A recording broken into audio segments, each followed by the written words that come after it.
6 on 1395, Adelaide's 5AA. Interactive radio. Text 1999 1395. Peter Godfrey.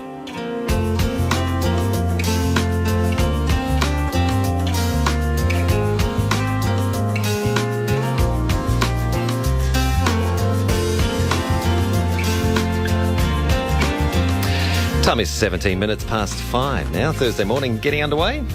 And let's head across to New Zealand. Selwyn Manning from livenews.co.nz joins us. G'day, Selwyn. Yeah, g'day, Peter. How are things? Oh, not too bad. Not too bad. Things all looking over. Any rain your side? I guess that's our big concern for both sides of the ditch. Yeah, we've got lots of rain in the last week since we spoke to you, Peter, so we're back to green New Zealand again. So, there you go. Well, we haven't. All right, we won't talk about that. Yeah. Big news from your side of the world. You've spoken about this previously. The same-sex marriage bill has passed its third and final reading in your parliament and becomes law. Passed convincingly too. Convincingly, yes. 77 votes to 44 out of the main parliament here in New Zealand. The vote was the reading of the third reading in parliament last night, and that pushes it into law. Basically, all it gets now is the signature from the Governor General, and it's away. So people of either gender, same sex, whatever, can get married in New Zealand now, Peter. It's a very simple law in one way. There were debates again last night for one side of it to the opposing side. But like the New Zealand Herald notes that out of the 6 openly gay MPs in Parliament, a couple of them on the national side did not vote for it, which is you kind of scratch your head and wonder what the rhetoric was that was driving that. But yes, it was certainly one that as soon as the vote came in and it was official, there was a huge cheer that came from a packed public gallery, Peter, and also from the floor of the debating chamber. The seats in the public gallery, it's almost unprecedented, and I say almost unprecedented, that was fully booked out, that there were lines lining up outside Parliament of the public wanting to get to be able to see it, to witness this event as it became law. So that will give you an indication of just how much popular support amongst particularly the younger generations in New Zealand for this particular bill, Peter. Yeah, it would be almost unprecedented for queues to get into Parliament, wouldn't it? I know. To listen to the squabbles and all of that type of thing, one would say that it would cause more of a flood to leave Parliament as opposed to trying to get up the steps to get in. But this is certainly one of those, how would we put it, an iconic social changing type of law, I guess, just off the top of my head, is how to sum it up. It's been obviously in train for a long time. The momentum behind it, the cross-party accord for it, in a sense, it was a personal vote. The parties did not instruct their MPs which way they should vote, except for New Zealand First appeared to a solid block in the early stages for it to go from their point of view to a referendum before the public. But beyond that, it was a personal vote of consideration by members. And you saw, particularly once again, those younger members of the National Party that is in government here in New Zealand supporting this Labour-led bill by Louisa Wall, a new Labour MP, for a South Auckland electorate in Manurewa. And that was very, very encouraging. You could see Green Party MPs basically celebrating, if you like, with National Party MPs over this. And I guess that kind of conveys the mood amongst society too, Peter. Yeah. So, I mean, a significant moment for same-sex couples across New Zealand, but also for New Zealand broadly, making New Zealand the first country in the Asia-Pacific region to legalise same-sex marriage. Yes, Australasia and right across the South Pacific. So that's something that I think New Zealand seems to want to put out there, not because it's wanting to crow or get one up on others, but hoping that the legislation here, the public mood around it, would be something that others can consider and cite in their own moves toward equality. One of the messages from Kevin Haig, who is a leading Green MP, positioned about number 3 in the Green Party here in New Zealand, and Kevin has long pushed for equality in gender issues like this. He's an openly gay MP himself, and for 30 years he's been a campaigner for gay rights and represented he was a spokesperson for the New Zealand AIDS Foundation for quite some years. Now he was saying, in the debate last night, and I just quote here, he says, "There's no longer any room for any nuance or middle ground. Instead, what history will record is whether you voted for inclusiveness, equality under the law and pluralism or against it." And I thought that probably summed up the mood, if we were citing the mood in the chamber last night, Peter. Yeah. So passed by the Parliament, so that's it. How long can same-sex couples marry immediately, or is there a period before that can actually happen? Yeah, it'll go to the Governor-General for its signature, and then it's a matter of formality. So it'll be very, very quick, and one can expect within a couple of months that people could get this underway. Okay. Are you expecting a rush of Aussies over there? We've had news with many organisations sort of saying, that a lot of Australians are likely to head to New Zealand to be able to get married. Yeah. Well, that would be a very cool thing for a lot of people, wouldn't it? To be able to do that. There are a few things that this bill also tidies up, however, like on a child's birth certificate, it allows it for two parents to be recorded on the birth certificate that are of the same sex.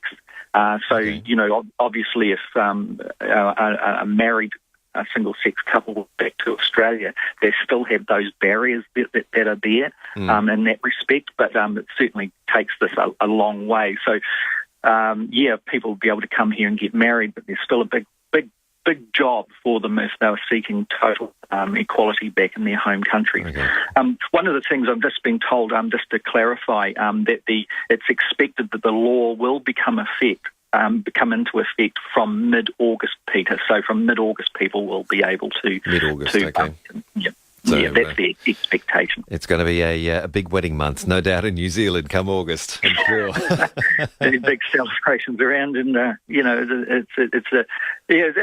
guess even personally, it just seems like it's the right kind of law to lift New Zealand. It's been hard times in New Zealand in the last few years with the Christchurch earthquake and all of this type of thing. There's so much swirling around, the spy agencies and things like that, and the more grim and sinister aspects of government coming onto the population. A bill like this kind of, it stands out as being one that brings a bit of a cheer around the joint. So it's an interesting one. Yeah, and, progressive and something that we need to look at here, but can't see it happening in the short term, unfortunately, at the moment with our state of our politics, but we'll wait and see. Yeah. On to other issues now, another one that involves an Australian company. Issues with a lot of leaky buildings, school buildings in New Zealand, and it looks like the courts might have to fix them in a way. Yes, that's right. Now, leaky buildings in New Zealand, I don't know about in Australia, but leaky buildings has been a huge issue going back to the early 2000s. The houses that were built through the 1990s in particular were failing to basically stand up to the weather conditions, particularly in Auckland where it's humid for much of the year. And the houses were rotting around the owners. These brand new homes, and they're just falling to bits. They'd go mouldy, but the actual frames would go rotten. The cladding was not keeping water out. The cladding was actually soaking up moisture and actually making the whole situation worse. Now, it became a problem of billions and billions and billions of dollars worth of property, and there's been action going through the courts ever since. Now, what has happened now is the Ministry of Education has lined up all of its school buildings that have been suffering from this plague, if you like, of dodgy building practice, and they're taking manufacturers to court and others like construction companies, etc., and they're saying that the schools around New Zealand, particularly in the North Island, most amongst these, that there's $1.5 billion worth of repairs that need to be done. $1.5 billion. $1.5 billion worth of leaky school buildings where our kids have been trying to be taught, the ABCs. And so they're going to the High Court. They're going to be taking these manufacturers of the dodgy cladding, etc. And that includes, they'll be taking James Hardie, the Australian-based company, which is obviously a big one, and many others. They're expecting this to go through for a couple of years, that this is going to really consume a lot of legal time. But the situation is such that, the government obviously is the owner of the state schools that are affected here, is seeking some sort of redress and return for what has been a huge manufacturing cost for it. I saw a quote in one of the papers online from, it said a prominent leaky building lawyer. Obviously, it's a very specialised field, a leaky building lawyer, but saying a difficult test case. So, there's a lot of money is going to be spent in court, obviously. Yeah, a lot of money is going to be spent in court, and that test case is because of the reach that they're seeking. So a lot of the people were left high and dry. If you owned a home and it was a leaky building, there was an entity set up by government to kind of facilitate recourse to the law, recourse to the courts, etc. But by and large, people were just losing their value and their assets, and buildings, apartment buildings, etc., have been condemned that were only like 5 years old. This type of thing. That's serious. It's been going on for years now, and really governments have been. It's been difficult for them to really get this sorted. Certainly, the building code here in New Zealand now is tightened up to the degree where dodgy construction and dodgy building outfits find it very difficult to swindle people with these substandard type products. But this type of thing, the difficult test case is due to the reach, the kind of areas that the government, via the Ministry of Education, intends to bring to court is far beyond just those construction outfits and manufacturers of the product. And are the products by and large manufactured in New Zealand, or are they imported from be it Australia or elsewhere? It's not just James Hardie, and we've got to obviously know James Hardie is going to fight this. James Hardie itself confirmed to media yesterday that it was a part of those that have been taken to court by the ministry.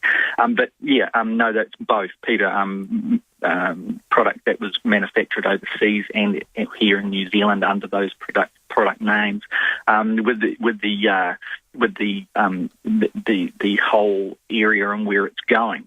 The government is also hamstrung, if you like, and because of the scale of this, on what companies are going to be doing the repairs of these schools all over the country, and it's getting itself, by the sound of it, into a difficult area where it may be getting overseas companies like Serco to come and actually do the repair work. So there's all sorts of, it's a can of worms.